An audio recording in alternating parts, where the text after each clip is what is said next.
السلام عليكم ورحمة الله وبركاته. ازيكم يا حبايبي؟ يا رب تكونوا في احسن صحة وفي احسن حال. النهاردة ان شاء الله بإذن الله نفتح قراءة برج الاسد، وان شاء الله بإذن الله خير للاسد. قبل ما ندخل في القراءة احب انبه عليكم، لا يعلم الغيب الا الله سبحانه وتعالى. النهاردة الخميس 25 ابريل 2024. بتمنى منكم ما تنسوش اللايك، واللي لأول مرة يشوف القناة يشترك في القناة ويفعل كلمة الكل عشان يوصلك كل جديد مننا. يلا نسمي ونصلي على رسول الله عليه أفضل الصلاة والسلام، ونفتح القراءة. بسم الله ولا حول ولا قوة إلا بالله. بسم الله. اللهم صل وسلم وبارك على نبينا محمد وعلى آله وصحبه أجمعين. بسم الله. برج الأسد، من واضح ان انت واخد على خاطرك من حد يعني بتحبه قوي يا برج الأسد، يعني حد كان قريب لقلبك خذلك، خانك، خدعك، الله أعلم، ولكن الشخص ده يعني جه عليك قوي او جه يعني وجع قلبك بالفعل، فانت اتوجعت من الشخص ده. بس الشخص ده راح يعتذر لك او انت راح تسامحه لانك انت بتحب الشخص ده. برج الاسد، حتى لو انت قلت لي طب انا دلوقتي مش قادر ان انا اسامحه او مش قادر اسامحها، انا زعلان منه، زعلانه منها، اقدر ان انا اقول لك لا، انت هتديله فرصه تانية او هتسامحه، لان بالفعل انت بتحب الشخص ده او الشخص ده بيحبك بالفعل، وهيرجع يراضيك او يعني هيعمل المستحيل عشان يراضيك او يرجعك لقلبه تاني يا برج الاسد. عموما هو في حد هنا بيحبك قوي وحد بيتمنى لك كل الخير يا برج الاسد، بس يمكن انت مش فارق معاك، او يمكن انت مش مقتنع بالفكره نفسها، الله اعلم، ولكن بقول لك يعني ادي فرصه لنفسك وادي فرصه لقلبك وافتح قلبك وما تخافش يا برج الاسد. يمكن انت مريت بتجارب قبل كده كانت قاسيه شويه، وخايف من التجربه دي، خايف تدخل فيها تاني، او خايف ان انت تاخد خطوة فيها ترجع تندم، ترجع.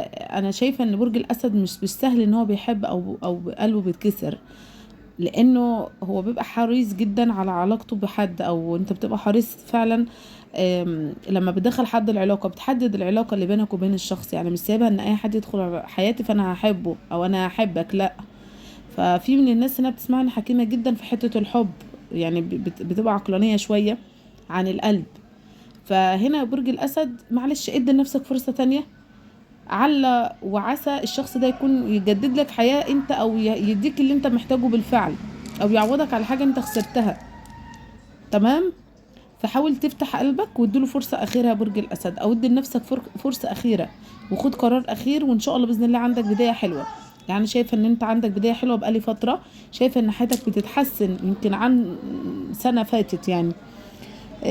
طيب بص يا برج الأسد، انت رميت ورا ظهرك حاجات كتير بالفعل، او انت تجاهلت اشخاص كتير جدا، ولكن برضو في اشخاص يعني هم برضو مش مخرجينك من حياتهم، او انت بص يعني الحاجة الوحيدة او مهما يغيبوا عنها برضو بيرجعوا لها، او انت مثلا بعدك عن الناس دي بتفرق معاهم قوي. ممكن تكون صداقة، ممكن تكون حب، علاقة حب، ولكن شايفة ان انت بترمي ورا ظهرك، مش تجاهل منك او قلة اصل، لا.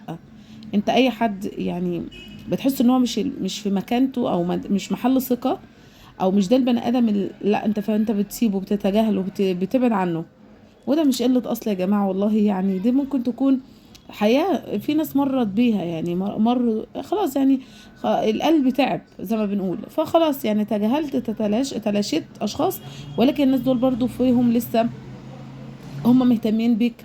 ممكن بيكونوا مثلا لو انت مثلا تبع على السوشيال ميديا بيخشوا يراقبوك، يعرفوا انت بتنزل ايه، بتعمل ايه، حركاتك ازاي، عايش ازاي. ممكن يكونوا مراقبينك بس في صمت، تمام، مراقبينك بس في صمت. ولكن يا برج الاسد يعني الحمد لله لحد ما طاقتك كويسه. فحد هنا يا برج الاسد بيحاول ان هو يعني يأذيك بكل المقاييس، سبحان الله، يعني عندك حماية من الله سبحانه وتعالى. اعدائك هنا برج الاسد، حتى لو انت راجل فهي امرأة، ولو انت امرأة فهي امرأة. انا شايفة ان في هنا امرأة عقربة في حياة برج الاسد، يعني هي بتعمل المستحيل، ان هي تأذي الشخص ده او الشخصية دي. بس هنا برج الاسد شايفة ان انت عندك علم او حريص جدا من الناس دي، او بدأت تنتبه ان انا ليا عدو مثلا في البيت ده، فانا مش هعدي من عليه، مش خوف، لا، لان انا مش عايز مشاكل، انا بتتلاشى الغضب. وفي حد هنا عامل لك حساب قوي يا برج الاسد، بس برضه في صمت، خايف من ردود فعلك او من ردود افعالك، او خايف من المواجهه نفسها معاك، الله اعلم. ولكن هو في حد هنا عامل لك حساب وخايف منك، خوف قوي يا برج الاسد. فشايفه ان برج الاسد ما شاء الله يعني طاقته، يعني هو عارف في الفتره دي هو بيعمل ايه، مش تايه متبرجل مش عارف ياخد قرار. لا، يمكن من شهرين ثلاثه كنت متبرجل مش عارف تاخد قرار، حياتك متبرجله كله داخل على بعضه. فانت هنا برج الاسد بدات انك انت تعرف انت عايز ايه. تمام، بدات تقف على اول السلم زي ما بنقول، او مسكت طرف الخيط الاولاني. خلاص انا بدات ان انا احسن من حياتي، احسن من وضعي، في تحسين مال ما شاء الله. عندك مال كبير جدا يا برج الاسد، خلال شهرين بالظبط جاي لك مال حلو قوي. المبلغ ده في حدود 20,000 جنيه، وهيجي لك وانت في وثيقة او حاجة انت في انتظارها ان شاء الله باذن الله، هتكون يعني هيكون فيها مكسب حلو او عائد كويس. وانت راح تعمل وثيقة كمان، يعني ما شاء الله عليك، انت هنا في مبالغ من المال هتعملها على مراحل، او هيجي لك مبالغ على مراحل، بس في 20,000 دول يمكن انت مش في الحسبان او مش في الانتظار. تمام. في حد هنا بيسافر او بتحضر لسفر، السفر ده برج الاسد اصبر شوية. اقدر اقول لك ان هو مش لصالحك دلوقتي، او ممكن السفر ممكن تقدم فيه فلوس هتخسر فلوس، ولكن مش هتسافر دلوقتي. فلو انت هتسافر اجل السفر ده شوية.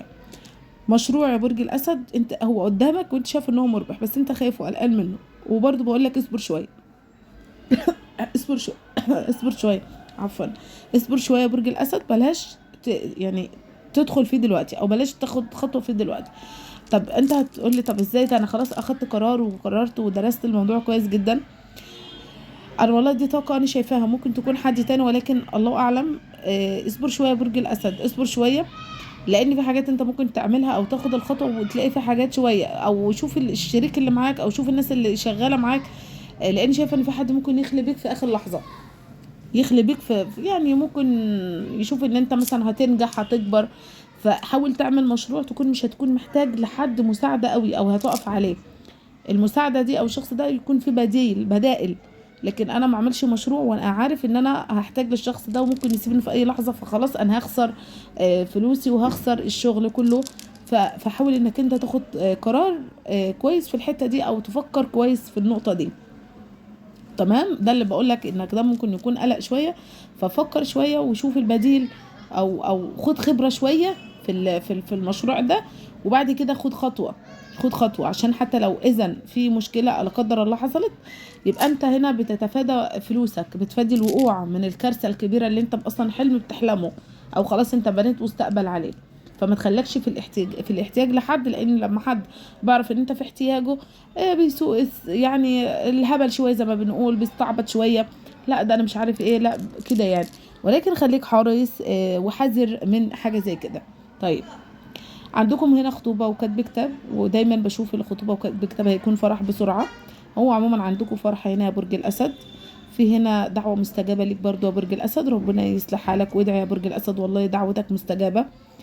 عندكم حد هنا، هي كلمة هداية من عند الله سبحانه وتعالى. لو انت مثلا في شخص عندكم يعني مشاغب شوية، عنده ممكن يكون مشكلة صحية، هو عموما عندكم هنا هدية من الله سبحانه وتعالى، واستبشرها خير يا برج الأسد، استبشرها خير.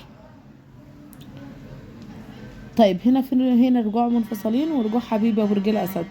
انت بتحب هنا امرأة، راجل برج الأسد مش قادر يخرجها من حياته، مش قادر يطلعها من حياته أبدا. بيحبها جدا. على فكرة البرج ده ناري برضو، ممكن يكون أسد وحمل وقوس. في شخص هنا بيحب امرأة قوي قوي قوي. وعلى فكرة ممكن تكون راجل برج الأسد ومرأة برج أسد، يعني هو في أسد هنا، أسد أكتر شيء، وهنا عندكم الحمل والقوس. بس في هنا شخص متعلق بامرأة ودايما مش عارف ينساها، مش عارف يخرجها من حياته مهما يعيش مهما يقابل. وعلى فكرة ممكن تكون ده كمان علاقة ثلاثية، يعني انت ممكن تكون راجل متجوز وبتحب الامرأة دي. عندكم حرف الميم وحرف الشين وحرف الهاء وحرف الالف والصاد والجيم والحاء والدال والياء والتاء المفتوحة. ولو جينا اتكلمنا في الحروف الانجليش وكده، عندكم حرف الكيو والار والاتش والام والدبليو والار برضو متكرر. تمام، واللي هي ال كابيتال واس اتش والاف والبي. طيب بص يا برج الاسد، من الواضح ان انت في عندك مشكله مش لاقي لها حل، من الواضح يعني من الحروف اللي انا قلتها في مشكله مش لاقي لها حل امتى. بس راح تتحل المشكله دي، يعني نقدر نقول خلال 12 يوم. لو في عندك مشكله مع حد، او انت تعرضت للمشكله، تمام، او حد من طرفكم، لان الطاقه ممكن تجيب حد انت بتحبه قوي، هي في مشكله بس انت مش لاقي لها حل، بس ان شاء الله باذن الله خلال 12 يوم هتتحل باذن الله سبحانه وتعالى. ان شاء الله باذن الله عندك حل للمشكله. انت يعني هو كل حاجه لها حل الحمد لله، بس انت يأست منها او انت مش عارف تحلها ازاي، فانت خلاص المشكله دي راح تتحل. برج الاسد، من الواضح انك انت مش انت عندك حته التخلي الفتره دي كبيره جدا. بلاش كلمه التخلي وما تتخلاش عن حد. في ناس في حياتك ما ينفعش انك تتخلى عنها يا برج الاسد، صدقني، لان في ناس بتحبك، والناس بتحبك لوجه الله، تمام. يعني لو جينا قلنا مثلا ده لا، ده انا كله بيحبني عشان مصلحتي، ده كل ده بيحبني عشان مصلحتي، مفيش مشكله، ممكن، ولكن ما تتخلاش عن حد، لان في حد انت اتخليت عنه كان محتاجك انت كشخصك، محتاج تقف جنبه، محتاج انك انت تطمنه، تطبطب عليه، تحس بيه، ولكن انت اتخليت عنه. الشخص ده واخد على خاطره منك قوي يا برج الاسد، بس راح هيبقى في صلح بينكم وبين الشخص ده، هو راجل او امراه او صحاب صداقه، يعني ممكن تكون الصداقه دي. هو انت ان شاء الله يا برج الاسد لو انت في انفصال بينك وبين الزوجه او بينك وبين الزوج، ففي هنا رجوع ان شاء الله باذن الله. لو في شخص هنا دايما بيحلف بكلمه الطلاق، هو في هنا يعني كلمه طلاق متكرره، من كتر الطلاق ديت في هنا يمين، او انتوا خسرتوا يمينات كتير بسبب الطلاق.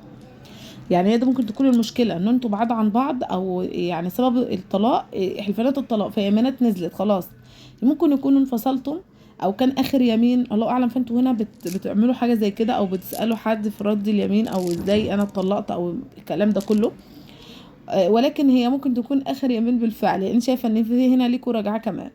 فما تقلقش خالص، واطمن او اطمني يا برج الاسد، ان شاء الله باذن الله برج الاسد والله راح هيطمن قلبك، او هترتاح بالفعل في حاجه انت قلقان منها وخايف منها او خايف، ولكن ان شاء الله باذن الله راح تفرح وتسعد.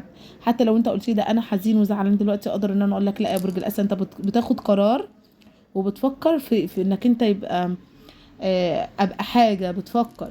يعني شايفه ان برج الاسد خارج من دايره حلوه قوي، ان انا ابص لنفسي. يمكن الفتره اللي فاتت كنت بتخدم الناس اكتر، لا دلوقتي بدات تنتبه لنفسك وفي الاتجاه الصحيح، ولكن بلاش حته التخلي ده يا برج الاسد، ما تتخلاش عن حد في وقت ما هو محتاجك، لان انت ممكن تخسر اشياء بسبب اشياء. يعني مثلا انا شايف ان دول بتوع مصلحتي فانا عمال اخلط، لا، حاول انك تحدد وتفكر وما تخلطش كله على بعضه، زبادي على لبن لا يا برج الاسد، حاول انك تفكر وتقرر وما شاء الله. وانا شايفه ان انت قاعد تفكر، خايف تاخد قرار، خايف تاخد قرار تندم عليه. ان شاء الله باذن الله راح ربنا هيسترها معاك وينصركم المره دي، لان شايفه ان برج الاسد جاب اخره في التفكير، او خلاص يعني يمكن الفتره اللي فاتت اتمسح بيه البلاط بالفعل، يمكن كان خايف من علاقة الحب. في شخص داخل حياة برج الأسد، يعني نقدر نقول هو خربها ومشي، خربها ومشي. فبرج الأسد حاول ان هو يطلع من الضغط ده بحتة ان انا افوق نفسي بنفسي، يمكن انا اللي جبت الكلام ده لنفسي. فبرج الأسد كان بلا غنى عن الشخص ده، ولكن هو قدر يقاوم الفترة وقدر يقف على رجله، قدر يقف على رجله. فما شاء الله عليك يا برج الاسد، لا تخاف ابدا، ان شاء الله باذن الله ربنا معاك، وربنا يحفظك وينصرك على اعدائك ان شاء الله باذن الله. وفي خطوه حلوه جدا جدا جدا انت راح تاخدها في حياتك، هتحس ان انت بالفعل عملت حاجه حلوه في حياتك يا برج الاسد من سنين فاتت من عمرك. هنا حكم قضاء ان شاء الله هيكون لصالحك انت يا برج الاسد، تمام. في هنا ميراث راح هتاخده، هي فيها مشاكل ممكن تكون على طريق المحاكم، او ليك حق مثلا نفقه قايمه، الكلام ده كله في مشاكل، بس هتاخديه من على طريق المحكمه يعني. بس انا عايزاك يعني خليك ريلاكس شويه وما تخضعش حقك بعصبيتك، لان شايفه ان برج الاسد عصبيته ممكن يضيع حقه باسهل ما يمكن. فحاول انك انت تركز يا برج الاسد وما تضيعش حقك بردود افعالك، خليك حريص على رد الفعل. عموما انا شايفه هنا الحبيب حب متبادل برضو، العلاقه هنا حب متبادل. ممكن تكون الامرأة هنا متجاهلة، بتتلاشى الحب، بتتلاشى الناس، ولكن برضو في هنا ناس معجبين بامرأة برج الأسد، وبالفعل راحوا ياخدوا خطوة معاكي، او انت بالفعل راح تحددوا مصير في حياتك اللي انت فيها دلوقتي. اكيد انتوا بتبقوا عارفين الطاقة كمان اكتر مني، فانا بقول اللي انا شايفاه، واكيد انت بتكمل الباقي ان شاء الله باذن الله. انا خلاص هكتفي بقى بالقراءه، وان شاء الله باذن الله اللي ما انطبقش عليه القراءه ينطبق عليه الفيديو القادم ان شاء الله باذن الله.